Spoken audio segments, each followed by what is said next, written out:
Good evening, everyone. How are we all?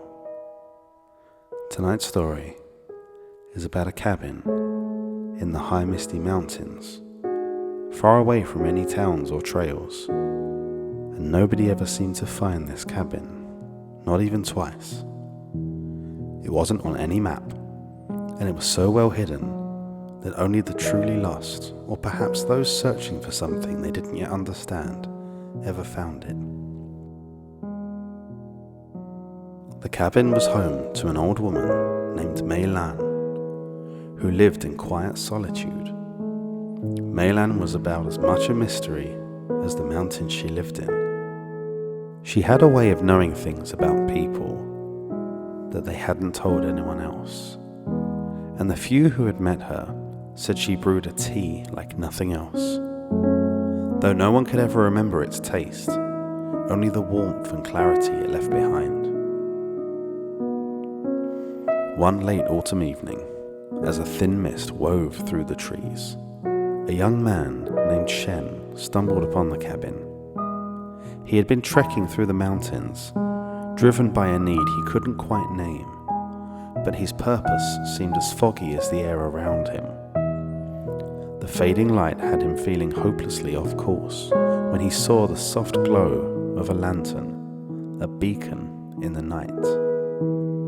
Shen hesitated at the door at first, unsure whether to knock, but Mei Lan opened it as if she had been expecting him. She invited him in, and the warmth of the fire and smell of her herbs wrapped around him like a soft blanket. "You look weary," Mei Lan said softly, studying his face. Shen nodded. There was something about her presence that made him feel both safe and deeply vulnerable, as if every fear and question were laid bare.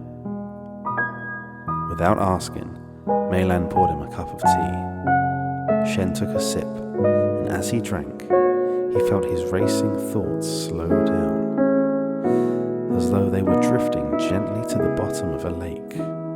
His fears and doubts seemed distant, like shadows retracting from the firelight. In the quiet, Mei Lan finally spoke. "Sometimes," she said, her voice soft and steady, "we search far and wide for answers, only to find that they've been within us all along."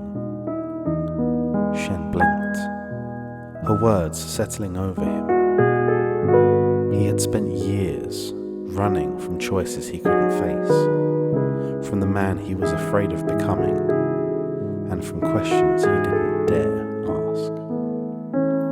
Without another word, Mei Lan placed a small, polished stone in his hand.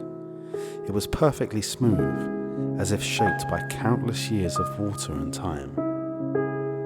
This stone was carved by the river below, shaped by everything it has endured, she said. "Keep it close, and remember, the summit means little without the journey." Shen felt an odd calm in her words, a sense of clarity he hadn't known before. As he looked around, he noticed something peculiar. The cabin, so modest and simple at first glance, now felt larger somehow, as it filled with the soft echoes of people who had come before him. The walls seemed to carry shadows of travelers seeking the same answers, the same peace. The next morning, Shen woke with a start. The cabin was gone. He was lying on a patch of soft moss underneath an open sky. The fire, nothing but a memory. Only the stone in his hand remained, warm and solid. In the years that followed, Shen returned to the mountains, hoping to find the cabin once again. He never did, but he kept Mei Lan's stone with him, its weight a steady reminder.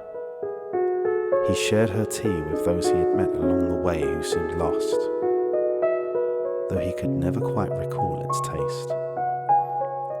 People say that if you climb these mountains carrying questions too heavy for your heart, you might find Maylan's cabin. It's still a mystery where it appears, or how to reach it, but those who have been there agree on one thing.